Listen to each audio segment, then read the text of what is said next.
Gracias, Luis. Bueno, preparar una plática así de larga para todo público no es fácil, ¿no? Porque pues hay que ver varios aspectos, pero yo traté de ser lo más simple posible para que llene esa expectativa de todo público, ¿no? Entonces, lo que pasa que también para hablar de la sismología en México, es necesario mirar primero el contexto general, porque usted sabe, ¿no? México siempre hemos llegado un poco tarde a todos los grandes eventos, y en el siglo XVI, cuando es la conquista, y la colonización, bueno, pues ya habían sucedido muchas cosas en Europa, ¿no? Sobre todo en Europa. Entonces vamos a primero a hablar así en términos generales de cómo se vino desarrollando la sismología, y al final de eso vamos a introducir la parte de México. Bueno, para poder, digamos, entender lo que son los temblores, naturalmente muchos de ustedes ya lo saben y esto entonces no sería redundante, pero bueno, es necesario imaginar primero que la Tierra no es una pelota de billar o una pelota de bolos, ¿no? Sino que en el interior están ocurriendo toda una serie de fenómenos físicos y químicos que decididamente tienen un efecto sobre nuestra vida en la Tierra muy importante. Entonces, todo lo que vemos en fenómenos en la Tierra, pues de alguna manera están relacionados con el interior de la Tierra, ¿no? En la figura que tenemos aquí, pues ahí se ve, ¿no? Es una porción de la Tierra, como se supone ya con los conocimientos actuales cómo está la Tierra, ¿no? La Tierra ya está formada por varias capas, pero en particular la que está relacionada con lo que sucede en nuestro entorno, relacionado con vulcanología, sismología, es esta parte que está hasta arriba, ¿no? Que se llama la litosfera. Ustedes ahí incluyen la litosfera, son los primeros 100 kilómetros de la parte superior, desde la parte superior 100 kilómetros dentro del manto, lo que conforma lo que se llama la litosfera. Allí se supone que están sucediendo todo lo que nosotros miramos actualmente, ¿no?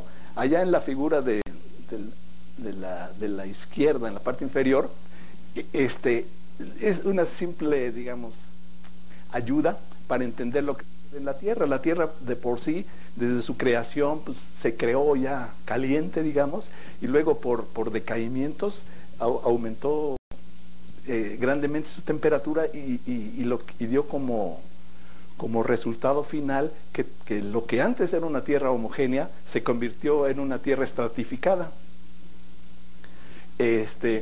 Naturalmente ese debe haber sido un gran evento porque incluyó a toda la Tierra, toda la Tierra se volteó, pues entonces todos los materiales ligeros se fueron a la superficie y los materiales pesados se vinieron al centro, ¿no? Y se formó estas capas, ¿no? Tenemos la litosfera, el manto y el núcleo exterior y el interior.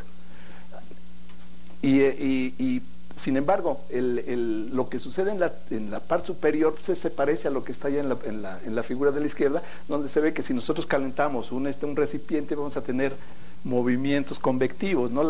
El material caliente sube, el material frío baja, y eso es precisamente lo que está sucediendo en la Tierra. Y ese movimiento, que se llaman movimientos de convección, son los que arrastran lo que nosotros conocemos ya actualmente como las placas tectónicas, ¿no? Y los temblores, los volcanes, no son más que, digamos, resultados de ese dinamismo de la Tierra. Bueno, ahora aquí nada más puse una lista de las cosas que han sucedido en la Tierra para poder ubicarnos, ¿no? Las observaciones geológicas indican que han ocurrido temblores por lo menos en los últimos cientos de millones de años. Es decir, la Tierra siempre ha tenido temblores. Nosotros ya actualmente tenemos información desde 1800 años antes de Cristo, ¿no? Y obviamente como es natural, ¿verdad? Estos fenómenos, cuando no tenían explicación científica, bueno, pues se atribuían a fenómenos asociados a causas sobrenaturales. En el año 132 después de Cristo, en China digamos que se inventó el primer aparato para detectar temblores. Eso se le denomina, se le da por nombre sismoscopio, y ese sismoscopio, ahorita vamos a ver una figurita más adelante, se le denomina así porque lo único que hace es detectar que hubo un temblor, no hace un registro gráfico de ese movimiento, y por lo tanto se le denomina sismoscopio. En 1760, John Michell en Inglaterra publica la primera memoria sobre temblores. Ya desde antes habían muchas informaciones sobre la ocurrencia de temblores. Sin embargo, ya las primeras catalogaciones y ya puestas en orden sucede en 1760 con John Michell. En 1828 nace lo que se llama la elastodinámica. Cauchy y Poisson, en un trabajo memorable teórico, comprueban que un disturbio en un medio isotrópico y homogéneo, un disturbio se propaga por el interior de ese medio por medio de dos ondas, que posteriormente se le denominó onda P y onda S, es decir, que son lo que nosotros conocemos como ondas elásticas, ¿sí? Posteriormente, Robert Mallet publica un estudio del gran terremoto de Nápoles de 1857. Este es el primer trabajo que hay sobre una investigación sobre un terremoto, ¿sí? Por eso podríamos decir que es el primer sismólogo del que se tiene historia, ¿no? En 1882, John Milne, que era un geólogo inglés y que fue a trabajar a Japón, junto con otros investigadores que estaban en la escuela de ingeniería, desarrollaron el primer sismógrafo, digamos, de operación simple y compacto. Compacto significa en esos tiempos que pesara, yo no sé, una tonelada o algo así, ¿no? Digamos que era el estándar en esos tiempos. Casualmente John Milne, cuando terminó la carrera de ingeniería, no sabía, bueno, tuvo varios empleos y después no sabía qué hacer, y entonces encontró que había una solicitud por parte del gobierno del Japón. En ese tiempo el emperador Meiji, que acababa de abrir el Japón a la cultura occidental, solicitaba científicos y tecnólogos y técnicos, ¿no? Y él fue a Japón por primera vez. Cuando él bajó, él se fue por tierra y cruzó China, Manchuria y todo eso hasta llegar a Shanghái. Ahí tomó un barco que lo llevó a Yokohama. Llegando a Yokohama, ocurrió un temblor y aparentemente eso fue lo que abrió su interés por estos fenómenos. De hecho, él escribió una vez que decía que en este país hay temblores para el desayuno, para el lunch y para la cena. Bueno, comenzó a desarrollarse pues estas ideas, y en 1889 se obtiene el primer sismograma telesísmico en Potsdam, en Alemania, diseñado por este señor que está allí. Ese fue, digamos que el primer, y se obtuvo el primer sismograma realmente de un temblor ocurrido a una distancia telesísmica. Ese fue un temblor que ocurrió en Japón y que fue detectado y registrado en un papel en Alemania.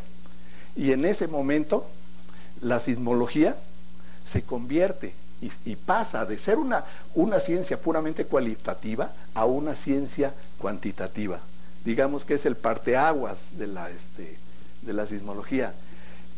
Cuando se da la publicidad, estos sismogramas y toda esta información de temblores, los grandes físicos que ha tenido el mundo se interesan en la sismología, y son los que después se meten a sismología y hacen unos grandes avances en la sismología teórica. En particular en Alemania, en ese tiempo, Alemania, digamos que era el país más avanzado en Europa, y en 1901 se funda el primer instituto de geofísica en Göttingen, bajo el liderazgo de un físico llamado Emil Wiechert. Este hombre, digamos que hizo unos grandes aportes a la sismología, juntó un grupo de investigadores, entre los que se cuentan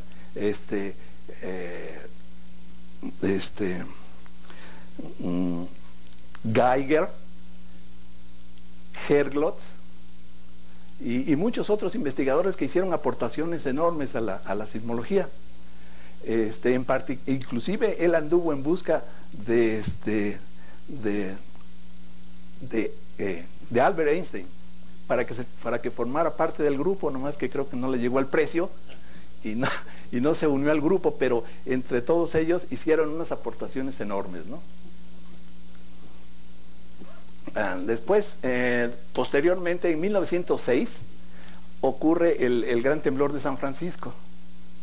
El temblor de San Francisco es muy famoso, no solamente porque está muy cerca de Hollywood, sino que digamos que la concepción de lo que es un temblor se cambia en ese momento, de cómo, digamos, el origen, la mecánica, pues, de cómo se produce un temblor, ocurre en ese momento. Al estudiar este temblor, ¿no? Recordarán que en esos tiempos había una gran euforia por la búsqueda de oro en la costa occidental de los Estados Unidos. Entonces había muchos movimientos allí de gente que estaba reclamando tierras para poder explotarlas.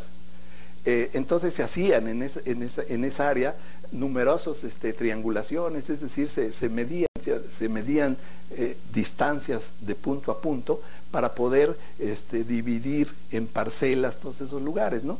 Entonces había una gran investigación por parte del gobierno, una gran actividad sobre eso, y está muy bien documentado.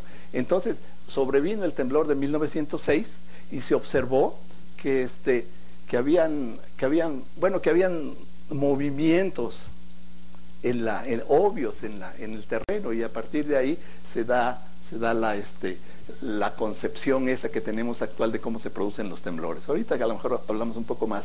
En 1910 en México se crea el primer Servicio Sismológico Nacional, o sea, no el primero y único, ¿sí? Fue en tiempos de don Porfirio, gracias. Una de las regalías que paga uno a la vida después, cuando llega uno a viejo, es que se le olvidan las cosas. Bueno, pero Porfirio Díaz, con su visión, se formó lo que se llamó el Servicio Sismológico Nacional. En realidad, hubieron ya en Europa, había unas asociaciones digamos, sismológicas, y ellas habían promovido de gobierno a gobierno de que se hicieran que se formaran estos centros de observación sismológica, y por eso es que se comenzaron a poner estaciones en todos lados del mundo, ¿no? En particular en México se firmó gobierno a gobierno digamos que un convenio en el cual aceptaba echar a andar estas redes, ¿no? En 1914 se inicia la época moderna, más bien dicha, con la participación de Gutenberg, Jeffrey, Richter, etcétera, ¿no? Hay muchos. En 59 se aprueba la instalación de una red de sismógrafos idénticos en todo el mundo, ¿verdad? En 67 ya habían 120 estaciones diseminadas en 60 países, y tuvo un avance extraordinario porque como todos los instrumentos eran iguales, era posible hacer comparaciones de lugar a lugar. Finalmente en esta lista puse el 19 de septiembre del 85, el temblor de Michoacán, porque también en México ese temblor tuvo repercusión y tuvo muchos cambios en la vida de la sismología. Estos son los famosos primeros. ¿Sí? Allá está el señor alto, grande, es John Bill. Él el que decía que fue a Japón y construyó toda, de hecho se casó con una señora de la aristocracia, y entonces eso le permitió entrar dentro de la sociedad japonesa, y él organizó seminarios para tratar de organizar el estudio y la observación de los temblores en Japón. De hecho, lo hizo con mucho éxito, quizás porque tenía el apoyo de su esposa, que era muy importante ahí. Se dice que hasta el emperador Meiji iba a los seminarios. Eh, y cosa que no es fácil, porque ustedes saben que los emperadores del Japón se supone que son hijos del sol y no se les puede ver a la cara. Entonces eso, digamos, para que alguien de esa, de esa, de esa, de esa importancia fuera, quiere decir que le tomaba mucho en cuenta. Y él formó lo que se llama la Sociedad Sismológica del Japón. Nuestro hijo del sol tampoco vino. ¿No? Cierto, a la tuya. ¿A cuál te refieres? Nuestro. Bueno, este es Emil Wiechert, ¿sí? Él es el que decía que en Alemania armó todo esto. Este señor es un investigador que se llamaba el profesor Omori de Japón, que junto con John Milne hicieron básicamente la sismología en Japón. Y aquí está el señor Richter, el señor Jeffries, que ya son más nuevos, pues de 1914 a 1950 por allí, ¿no? Bueno. Esto fue lo que vivió el oeste de los Estados Unidos con el temblor de San Francisco. En realidad no es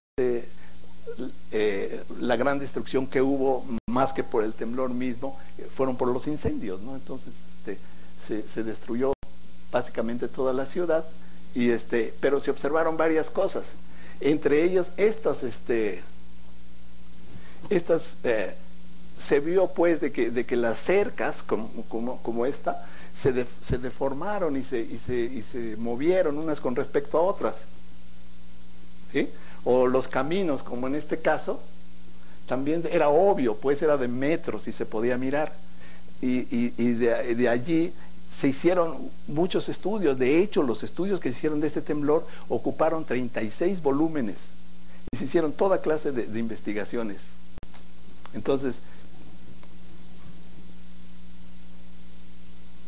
bueno, y esto nada más para ubicarlo, ¿no? Se supone que la falla de San Andrés pues, es un sistema de fallas más bien que corre desde la parte superior del Mar de Cortés hasta adelante de San Francisco, ¿no? Esta falla, que es lo que se ve aquí, y ya existía, tiene millones de años de estar ahí, simplemente que el temblor, bueno, fue una reactivación de alguna parte de este sistema de fallas, ¿no? Y esto dio lugar a que la gente se hacía la pregunta esta, y a raíz de esas investigaciones, este señor Harry Reid, de la Universidad de Johns Hopkins, estudió toda la información esta y dedujo pues de que los temblores no son más que él propuso pues de que las rocas, al igual que los resortes, son capaces de ser deformadas y absorber energía, y que consecuentemente cuando esa roca ya no puede soportar más la deformación, se rompe o simplemente se desliza, y ese deslizamiento genera las ondas sísmicas que nosotros sentimos cuando ocurre un temblor, ¿no? Y así de simple, pero estamos hablando de 1906. Bueno, se supone que esto no es más que una animación de que en esta parte de aquí tenemos una falla, y que esos puntitos que ponen allí es que cuando los esfuerzos que ocurren en la naturaleza, pues, y en especial en esta área, hacen que haya un deslizamiento, pues entonces el rompimiento, como el rompimiento puede ser muy largo, puede ser de kilómetros, obviamente no pueden tener un rompimiento instantáneo, ¿sí? Sino que es como si rompieran una tela, rompieron poco a poco, entonces esa ruptura se va propagando, y cada puntito de esos que se ven allí,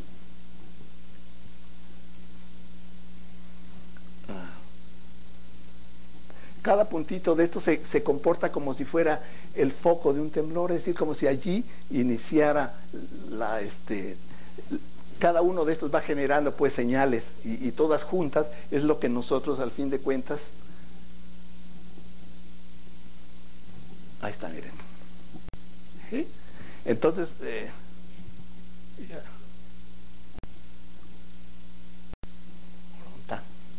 ya se perdió.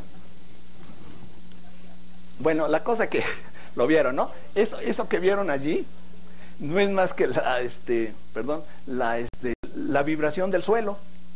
Y los colores que vieron, pues significa la velocidad del suelo. Es decir, cuando vibra el suelo, producido por el estímulo generado por los temblores, las ondas sísmicas que le llegan al punto donde estamos observando, pues obviamente hacen que vibre el suelo. Pero esa vibración, obviamente lo podemos medir como desplazamiento, como velocidad o como aceleración, como sucede en física, ¿no? Entonces, una manera de eso es medir la velocidad del suelo o la aceleración del suelo. Entonces, y por otro lado, esa vibración no solamente es un resultado de cómo fue que se produjo el desplazamiento a lo largo de la falla, sino que también depende muchísimo del punto donde estemos observando, ¿sí? Entonces, si tenemos áreas con diferentes materiales, obviamente esa vibración, que aunque fue estimulada por la misma onda, va a vibrar de diferente manera, ¿no? Y esto es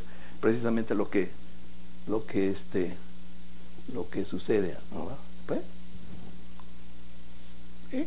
También, si se fijan allí, la mayor parte de la vibración se produjo a lo largo de la falla. Digamos, ese es un efecto que tienen la emisión de energía por parte de los temblores, que se comporta no como si fueran ondas así concéntricas, sino que tienen su directividad, como sucede con una estación de radio. Es decir, si allá afuera ponen su radio, hay diferentes direcciones a lo largo de las cuales obtienen una mejor recepción.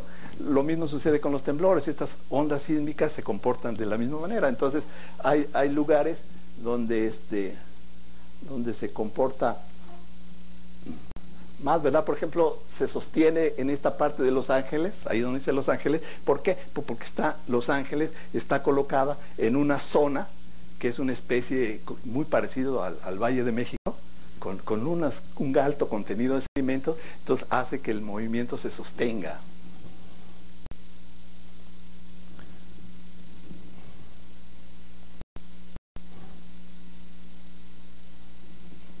Mira otra. Lo más famoso de la red web ahora es que puede uno robarse estas cosas. Es más, Juan Manuel Espíndola me dijo ya lo que es muy cierto: esto está haciendo obsoleto a los maestros.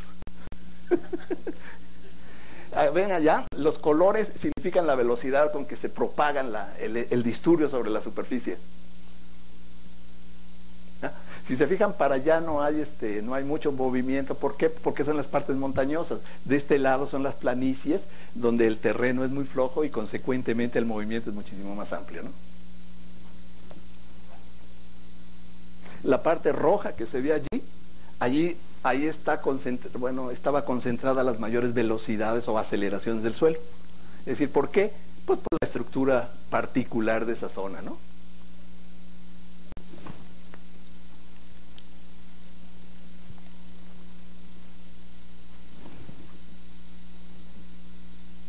Bueno, naturalmente esto es una animación hecha teóricamente, ¿sí?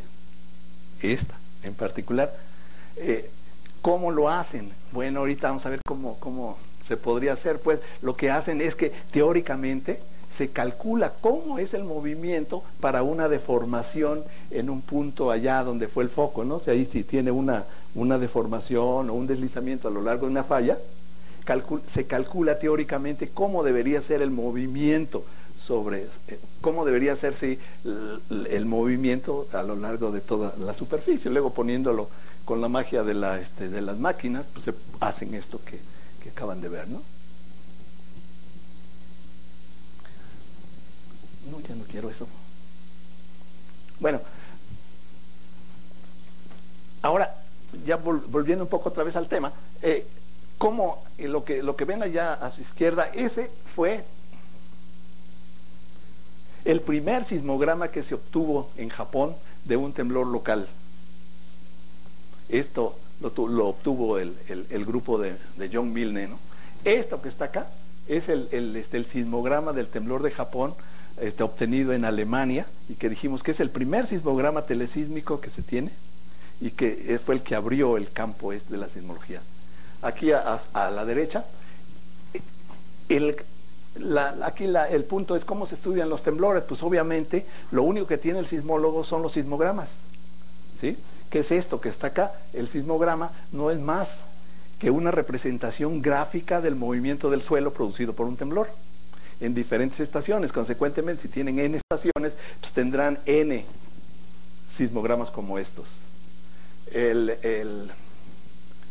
Ahora, como nosotros si idealizáramos las cosas, si tenemos aquí a la Tierra, una porción de la Tierra, obviamente aquí está el foco, es decir, el punto donde se inició la ruptura del temblor, y después esto genera las señales sísmicas que ya vimos cómo son, y se van a mover en todas direcciones. En particular, así como está acá, bueno, pues se va como si fuera un rayo y llega al punto donde estamos observando, que sería aquí. Aquí nosotros tendríamos nuestro instrumento para obtener este sismograma, ¿sí? Si nosotros dividiéramos el problema en bloques, podríamos decir, bueno, pues aquí tenemos, esto es la fuente, que yo no la conozco. Después tendría yo la estructura, que es esto acá, es decir, las diferentes capas que están abajo de la Tierra, donde ocurrió el temblor. Después tendría yo el manto, que sería todo esto. Después tendría yo la estructura de la Tierra, que está abajo de mi estación. Finalmente tendría yo mi sismógrafo y finalmente de nuevo tendríamos el sismograma esto. Nada más que todo esto no lo conocemos, excepto por el instrumento, que sí lo conozco, porque yo lo hice, bueno, yo entre comillas, ¿no? Porque lo mandé comprar a alguna compañía y me van a entregar un estudio de cómo funciona ese instrumento. Entonces quiere decir que yo conozco cómo es este aparato, cómo se comporta, pues. ¿Sí? Entonces, esto y esto no lo conozco.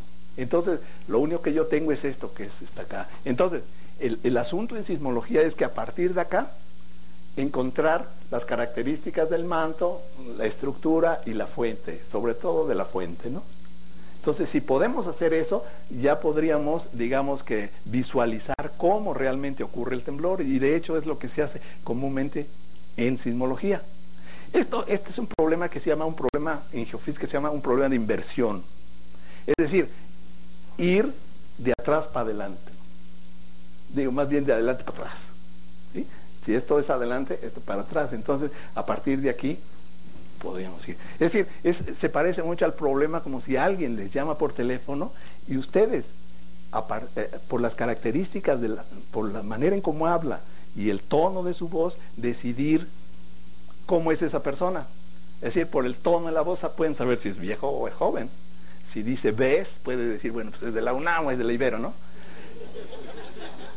Y así ese es el chiste en sismología, pues. Naturalmente hay un montonal digamos, de incertidumbres y de cosas que no sabemos, pues ya lo vieron acá, ¿no? Son por lo menos estos 4 o 5 elementos. Entonces es necesario ayudarse, auxiliarse de otras investigaciones y de otras ciencias, para otras disciplinas más bien, para poder de este universo de posibles soluciones, ¿sí?, encontrar una que sea digamos, simple y además creíble, ¿no? De eso se trata en sismología, porque obviamente para hacer esto, pues sí se requieren muchas estaciones y de esa manera se puede llegar a concluir cómo fue el temblor, y por eso es que se puede decir es que el temblor ocurrió en una falla de estas características, etcétera, etcétera, ¿no? ¿Sí? Y también ahora la ubicación de los focos, pues esa se puede obtener nada más leyendo la llegada de esta onda, que es la onda P, que se llama en sismología, de esta onda que se llama la onda S en sismología, o la onda superficial, que sería este tren que está acá. Entonces, nada más conociendo las horas de llegadas, podríamos calcular, si tenemos 4 estaciones, podríamos calcular la ubicación del epicentro y podríamos calcular la profundidad del foco, ¿sí?, considerado como un punto. Ahora, si nosotros quisiéramos ver realmente cómo fue esa falla, porque estamos diciendo que una falla puede ser de cientos de kilómetros, ¿sí? Entonces, nosotros tendríamos que utilizar otros métodos un poco más complicados para poder hacer esto. Pero eso, digamos que es el trabajo rutinario de de un observatorio, y a partir de las amplitudes estas de las señales podemos calcular la magnitud del temblor. Es decir, y eso es lo que rutinariamente se hace en un observatorio, ¿verdad? Ubicar los epicentros, calcular la profundidad focal, calcular la magnitud. La magnitud no es más que un número que nos dice de qué tamaño es un temblor. No tiene, al menos la manera en como la inventó Richter en 1935, no tiene mayor ciencia, digamos, o no hizo ninguna consideración física, simplemente comenzó, estableció un límite inferior y a partir de ahí calcula la magnitud. Si el número que le sale de calcularlo es más grande que otro, bueno, pues esa será la magnitud de tal temblor y será más grande o más chico que otro, pero no tiene mayor cosa, ¿verdad? O ya más recientemente se han estado introduciendo otras maneras de medir el tamaño del temblor, porque la magnitud no es más que una medida cuantitativa del tamaño del temblor, otras un poco más complicadas. Ups, ¿dónde andas? No. Bueno, estos fueron, ahora, ya una vez que se generó el temblor, ahora, ¿cómo los vamos a detectar, no? Este que está acá, este fue el primer sismómetro que se inventó en China. Ese, si se fijan, tiene aquí las cabezas de unos dragones. Esas cabezas de dragones tenían unos balincitos o unas canicas colocadas allí, y abajo habían unas ranitas con la boca abierta, y cuando oscilaba el suelo por efecto de un temblor, la canica caía en la boca de alguna de las ranitas. Como ese aparato estaba orientado, sabían a dónde estaba el norte, se podía decir de dónde provenía el temblor, ¿sí? Y nada más, porque era un detector de temblor, no había nada escrito en papel, ¿no? Posteriormente vino los instrumentos que se inventaron en Alemania, bueno, en Japón y luego en Alemania, y son péndulos, ¿sí? Son péndulos. Este en particular es enorme, pues si lo pueden ver alguna vez en Tacubaya, este tanque pesa 17 toneladas.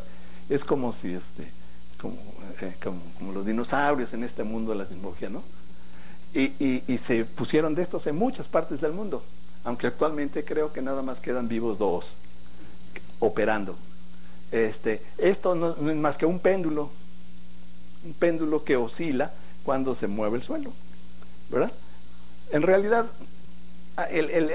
la masa esa, cuando es una masa como si la tuvieran colgada, ¿sí? Y el marco donde está colgada estuviera empotrado al suelo. Cuando el suelo se mueva, ¿sí? La masa por la propiedad esa de física que se llama de inercia, tiende a quedar separado, ¿sí? Y el marco es el que se mueve. Ahora, de cualquier manera va a haber un movimiento relativo entre los dos, entre la masa y el suelo, y eso por medio en estos casos, por medio de varillas se hace la amplificación, porque en general son muy pequeñitos los movimientos, y se obtiene un sismograma, que es lo que vimos en la anterior, ¿sí? En realidad, medir el movimiento del suelo en física es un asunto complicado. ¿Por qué? Porque en física, por ejemplo, si queremos, ponemos un plano inclinado y queremos medir y sacar la ecuación de movimiento de una canica que se viene por el plano inclinado, pues nada más medimos el tiempo que transcurre en ir de un punto a otro, ¿verdad? Y medimos la distancia y ya calculamos y podemos sacar la ecuación. Pero ¿qué sucede durante un temblor? Pues simplemente que todo se va a mover.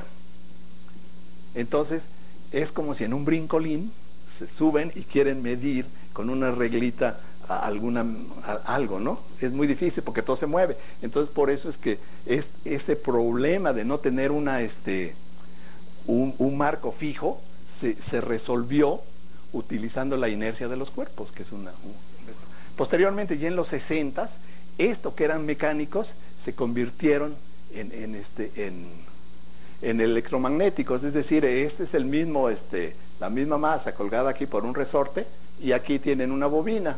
Cuando se mueva el suelo con respecto a esta masa, pues se va a generar una corriente aquí, y esa corriente se amplifica y se grafica, y eso es todo, ¿no?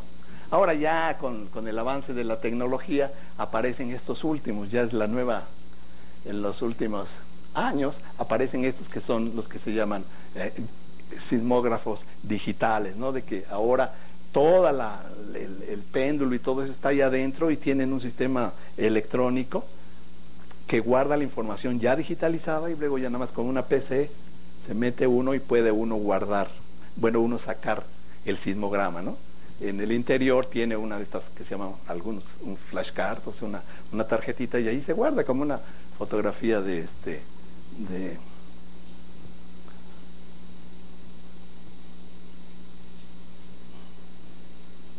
Ahora, ya una vez que sabemos cómo se producen, queremos saber dónde ocurren. Bueno, pues lo primero que hacen todos los centros estos de información, pues ir graficando en mapas los puntos o tener una lista de puntos, luego se ponen todos juntos y se obtiene una visión de lo que es la sismicidad mundial, ¿no? Si se fijan, la mayor parte de la sismicidad mundial no está al azar, básicamente, ¿sí? Sino que está concentrada en franjas muy estrechas. Estas franjas, ya cuando apareció la famosa tectónica de placas, se vio pues que esos son los límites o los bordes de esas placas, ¿sí? Entonces, precisamente la interacción de esos bordes son los que producen los temblores, que está acá, ¿no? Y la manera en cómo se produce es la manera en que lo habíamos visto antes, ¿no? Esto no importa. Ahora, esta es la frecuencia de ocurrencia de los temblores en el mundo, ¿sí? Más o menos, ¿no? Es una estadística, lo que se llama un terremoto, es decir, un temblor mayor, ¿verdad? Podemos tener uno al año, los temblores entre 7 y 8, unos 17 fuertes, entre 6 y 7, 164, etcétera, ¿no? Es decir, hay una gran cantidad de temblores en todo el mundo y en todos lados donde estemos, simplemente que, bueno, por el tamaño no lo sentimos, pero más o menos se puede uno dar idea de cuántos ocurren, ¿no?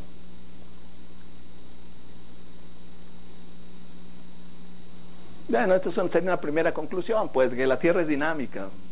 Ya los temblores, erupciones volcánicas, tsunamis, no son más que manifestaciones de ese dinamismo.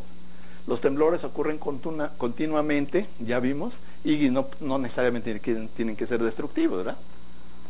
Y luego finalmente, pues la actividad de la Tierra debe ser continuamente observada y medida, solo así será comprendida. Pues es obvio, ¿no? Porque la Tierra, digamos, todos estos procesos en la Tierra son lentísimos, entonces necesitan ser observaciones muy largas para poder llegar a alguna conclusión. Ay.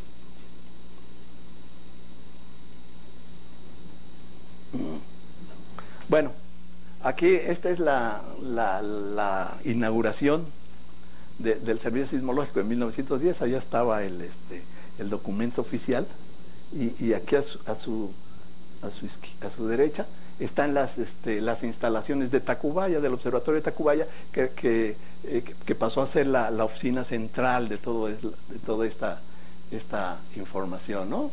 Se concentraba acá. En esos tiempos, bueno, pues había muy pocas, cuando se hizo esto, las estaciones fueron muy pocas las que se pudieron instalar. Famosas son las de Chihuahua, la de Mazatlán, Manzanillo, Oaxaca, y Tacubaya, que era el centro, ¿no? Pero habían otras ayudas que en ese tiempo, por ley, todos los que trabajaban en los telégrafos, todas las estaciones de telégrafos del país tenían obligación de enviar un telegrama cuando sintieran un temblor o había alguna información sobre un temblor. Entonces eso complementaba con la información, que en ese tiempo eran pocas estaciones, ¿no? Lo mismo hacían los de correos. Eso posteriormente entró el sindicato y lo prohibió, ¿no?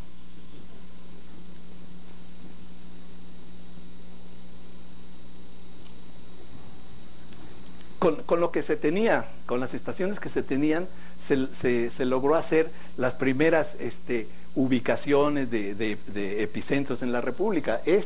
Fue el primer mapa, uno de los primeros mapas, pues, que se publicaron de la sismicidad de México, ¿no? Obviamente la precisión de las localizaciones esas, pues, no es muy buena, porque había muy pocas estaciones. ¿sí? Tampoco hay reportadas las profundidades porque no se podía hacer en ese tiempo, ¿sí? Entonces, básicamente se utilizaban métodos de una sola estación para hacer esas ubicaciones, haciendo la ubicación instrumental y ayudándose con la información que enviaban y que se recababa por los diferentes medios, se pudo hacer estos mapas, ¿no?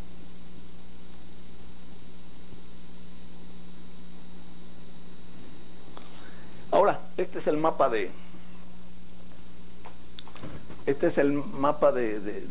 México, ¿no? Como lo tenemos actualmente.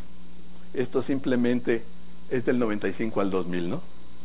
Si se fijan, hasta cierto punto se parece al anterior, ¿no? Es decir, sigue estando la actividad sísmica, pues obviamente, ¿verdad? Ni modo que haya cambiado, en la parte sur de México, y que hay partes en el noreste de México donde la actividad es baja, o en la península de Yucatán, donde también la actividad es baja, ¿verdad? Naturalmente hay que ver que estamos del 95 al 2000 nada más, ¿no? Pero de cualquier manera, si ustedes graficaran todo, no cambia mucho la situación, ¿sí? Si se fijan también, esta es una en tres dimensiones, ¿sí? Aquí estamos midiendo la profundidad del foco. Cada uno de estos puntos corresponde a un temblor, a un foco. Aquí por los colores, aquí nos dice, por ejemplo, estos verdes que están por acá, pues corresponden más o menos a 200 kilómetros de profundidad. Estos como marrón, y que aquí quién sabe qué color sea, corresponden entre 100 y 150, y los rojos corresponden entre 0 y 100, ¿no? La mayor parte de la actividad sísmica de México ocurre entre 0 y 100, ¿no? ¿Sí? Excepto en las partes estas de acá de Chiapas, que correspondería, y del Golfo de Tehuantepec, que correspondería a estas especies como de chimeneas, estos grupos de temblores profundos. Esos solamente están a partir del Golfo de Tehuantepec hacia Chiapas, ¿sí? Obviamente aquí por razones políticas lo cortamos, ¿verdad? Porque realmente toda la actividad esa sigue para allá, sí, los temblores no obedecen eso, pero bueno, las figuras que siempre hacemos nos circunscribimos nada más a México, ¿no? Realmente esta nube debería de continuar por acá, ¿no? Centroamérica, etcétera. Ahora, si se fijan acá, esta es la actividad sísmica relacionada con el Golfo de California, ¿sí? Estos en general son muy superficiales, ¿verdad? Y esta parte que se ve acá, es el lado de Ensenada. Esta actividad sísmica continúa acá en la parte esta de la Alta California, ¿no? Donde está el sistema de fallas de ahí de California, y que corresponde y que inician acá, ¿no? Bueno. Obviamente digamos, la precisión, a lo mejor aquí lo más importante también es no tanto el número, ¿no? Sino que la precisión con que ahora se están haciendo las determinaciones es muchísimo mejor que en el mapa original que vimos de 1927 o 17. Entonces eso es muy importante, pues, porque realmente para poder hacer alguna inferencia es necesario conocer dónde ocurrió con la mayor precisión posible. Yo creo que ese es uno de los logros que se ha tenido hasta ahora, que dado a que tenemos ahora muchísimas más estaciones, podemos hacer localizaciones muchísimo más precisas. Esto corresponde nada más al Valle de México, ¿verdad? Aquí está el Distrito Federal, y la actividad sísmica relacionada con el Valle de México, salvo mejor opinión de Luis Quintanar, es esta. Y nada más del 96 al 97, y temblores muy pequeñitos si se fijan, ¿no? ¿Sí? Esta actividad sísmica que se ve acá corresponde a la actividad volcánica del Popo en el año 2000, corresponde toda la actividad. Es decir, estudiando esto, por ejemplo, la distribución esa de focos y las características de esos focos, se pueden hacer ciertas inferencias, o por lo menos sería una herramienta para estudiar el Popo, ¿no? Y de ahí que, dada que aquí tenemos, en esta área, tenemos la mayor concentración de población, no solo de México, sino probablemente de todo el mundo, es obvio que es importante hacer un estudio preciso, o por lo menos lo más preciso posible, de esta zona, ¿no? Es otra de las regalías que hay que pagarle a la vida. Si nosotros ahora hacemos nada más graficamos los temblores mayores que han ocurrido en México, es decir, aquellos que han pasado de la magnitud 6 y que y que además han tenido daños, tendríamos una situación como esta. De hecho, es decir, no es muy diferente de la que teníamos de la sismicidad global, ¿sí? Cada uno de estos círculos corresponde a un evento grande entre 6 y 8. Si se fijan, la mayor parte de los temblores, esos que han generado daños, están de aquí, de más o menos de la latitud 21 hacia abajo, ¿verdad? Y excluyendo esta parte y esta, ¿no? Y todos estos, digamos que siguen siendo temblores igual que los otros, simplemente que son mayores y que de alguna manera son los más importantes desde el punto de vista, dado que tienen su efecto sobre la sociedad, ¿no? Entonces, estos temblores mayores deben ser estudiados con mayor detenimiento. Ya, de hecho, casi siempre se han hecho estudios y reportes de los temblores. Sin embargo, yo creo que requieren, digamos, un estudio mayor y un enfoque así global para tratar de hacer una síntesis de lo que realmente está sucediendo con esos temblores mayores en México, ¿no?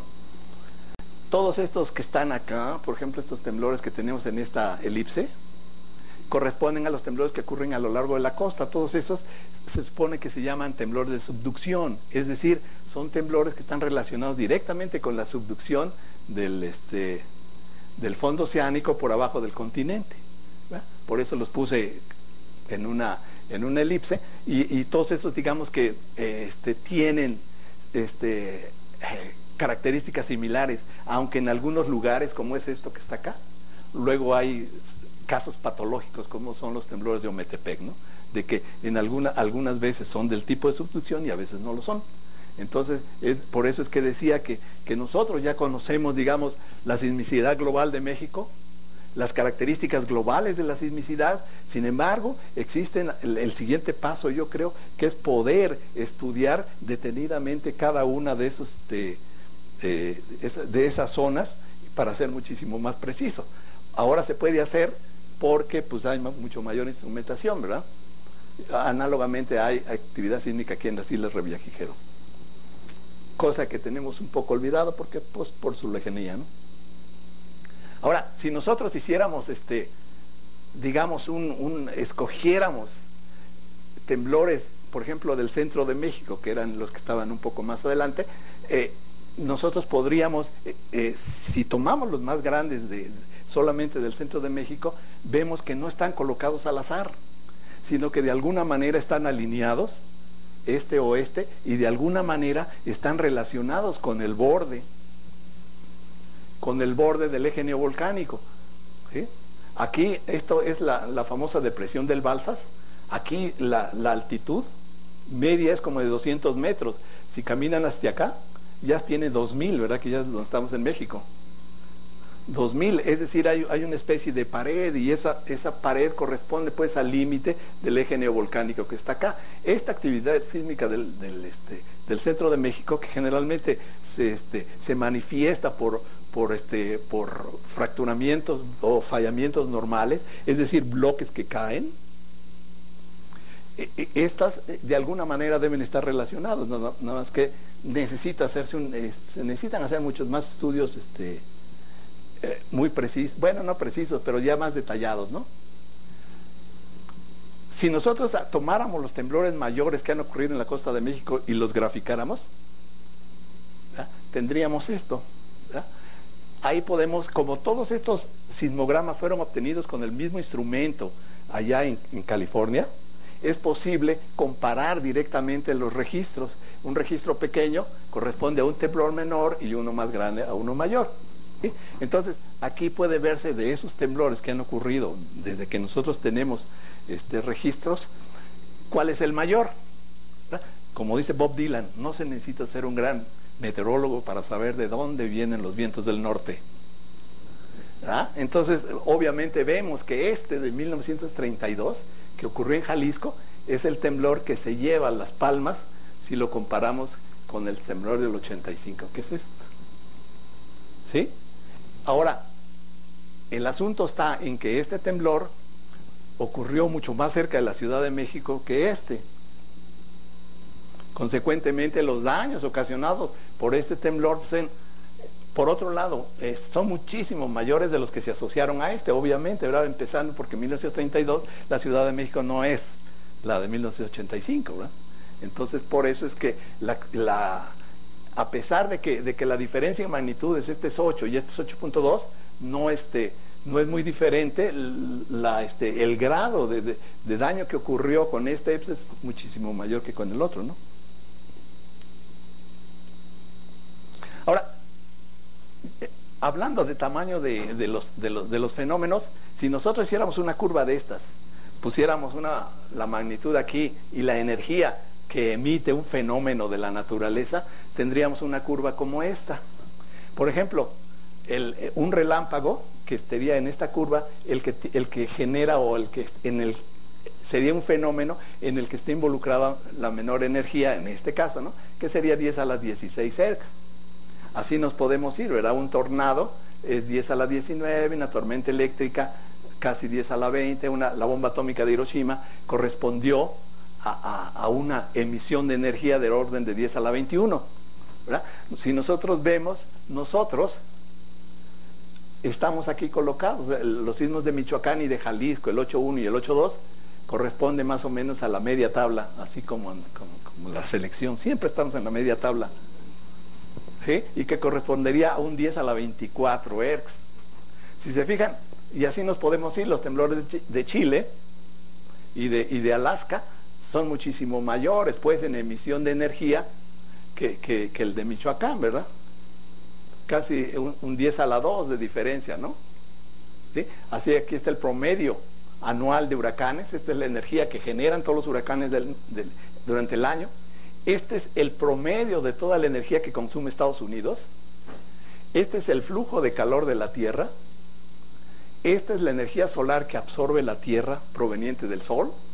Y finalmente esto sería la energía, o sea, 10 a la 31 más o menos, sería la energía que trajo a la Tierra el impacto de un meteorito, como el de Chicxulub, el que ahora es tan famoso que está en Yucatán. Bueno, allí está el cráter, y que calculado esto naturalmente, un meteorito que midiera 10 kilómetros de radio y que incidiera a la Tierra con 20 kilómetros por segundo, que correspondería a 70,000 kilómetros por hora, ¿no? Esto produciría un 10 a la 31. Entonces, digamos, aunque los temblores, pues, son consideradas las fuerzas más grandes de la naturaleza, realmente no lo son tanto, ¿no? Es decir, hablando en términos de energía.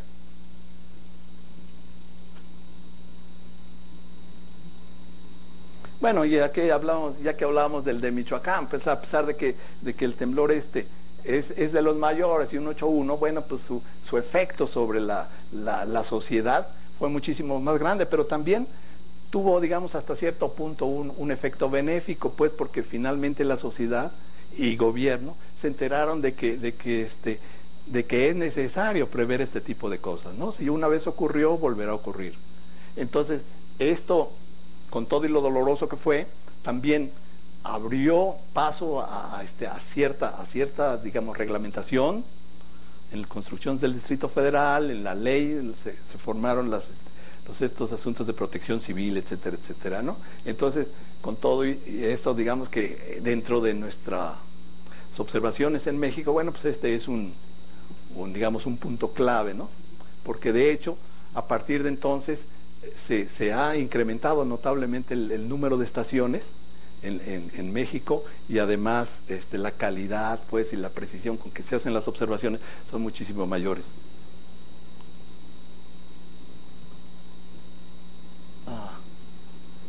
Bueno,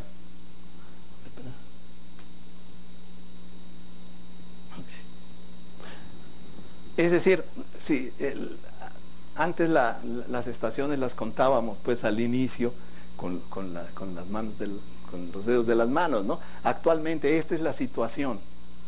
Todas estas que ven acá son estaciones sismológicas. Cada uno de estos triángulos, las existentes como esta, tienen una flecha verde porque son nuevas realmente, ¿sí?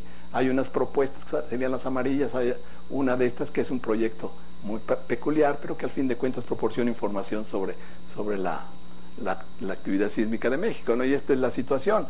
No solamente, digamos, son nuevas estaciones, sino que inclusive su manejo es muchísimo más fácil, porque ahora la información está metida en digital y es factible hacerlo vía computadora, ¿no? Esto que está acá es digamos, el aspecto de una estación nueva en Linares, y que tiene, si se fijan acá, ahora tenemos enlaces vía satélites que antes obviamente no había, ¿verdad?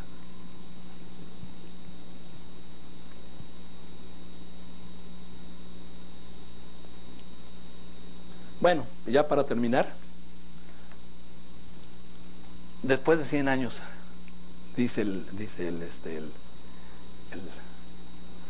que no es fácil haber llegado a 100 años, ¿no?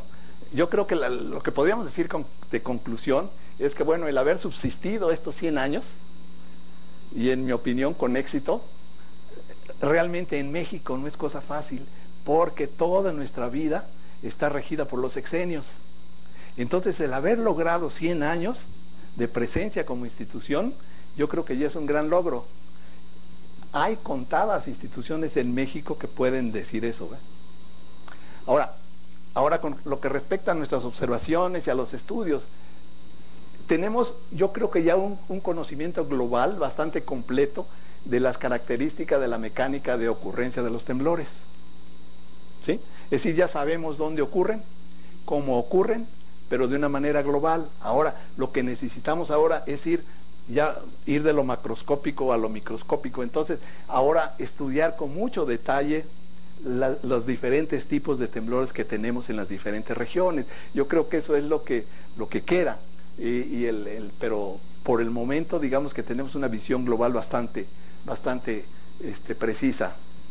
En estos 100 años, digo porque esto que les acabo de platicar no fue obra de una sola persona o de un investigador, sino que ese fue obra de muchísima gente que ha trabajado en el servicio desde que se fundó.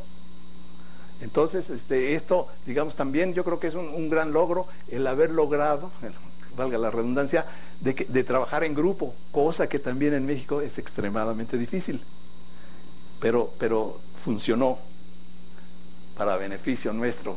Y luego acá tenemos, tenemos aquí la recolección de un acervo de datos que ahí está en la biblioteca y que potencialmente es muy valioso. Entonces lo único que se requiere, volver a ellos, ¿no? Regresar con los nuevos conocimientos para volverlos a analizar y poder sacar nuevas conclusiones. Y otra cosa, finalmente, lo que creo también muy importante es el reconocimiento que la sociedad mexicana le ha dado a estas observaciones. Eso no, digamos que no es, es una apreciación personal.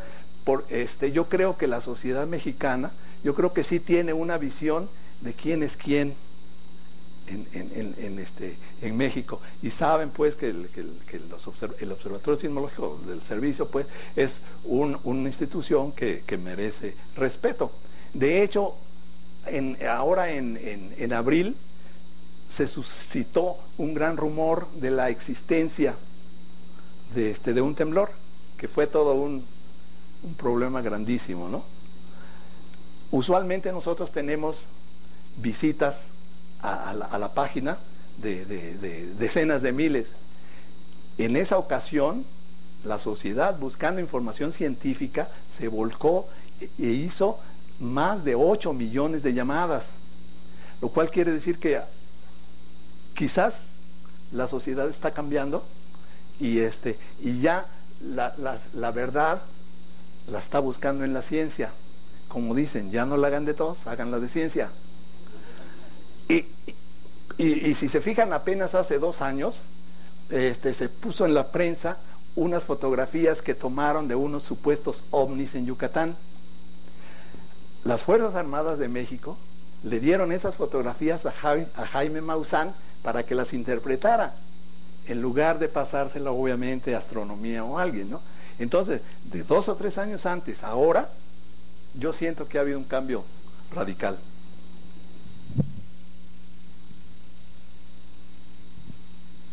Ahora, después de todo esto, ya para finalizar, siempre preguntan, bueno, pues, la geofísica y la sismología y todo eso que ustedes hacen, ¿para qué, no? Si nosotros pensamos y recordamos el gran desastre de Sumatra del 2004, la respuesta es simple, ¿no? La pregunta es, ¿cuánto costaría, por ejemplo, adoptar medidas tendientes a disminuir la escala de los desastres? La respuesta es seguramente mucho menos de lo que cuesta la reconstrucción. Así de simple. Yo creo que la sociedad ha hecho inversiones enormes en desarrollar infraestructura y todo eso. Obviamente tiene que gastar muchísimo más en darle seguridad a esas inversiones, ¿verdad? Aquí lo que estamos viendo aquí es una fotografía de alguna parte de allá de Sumatra, antes del tsunami y después del tsunami, ¿no?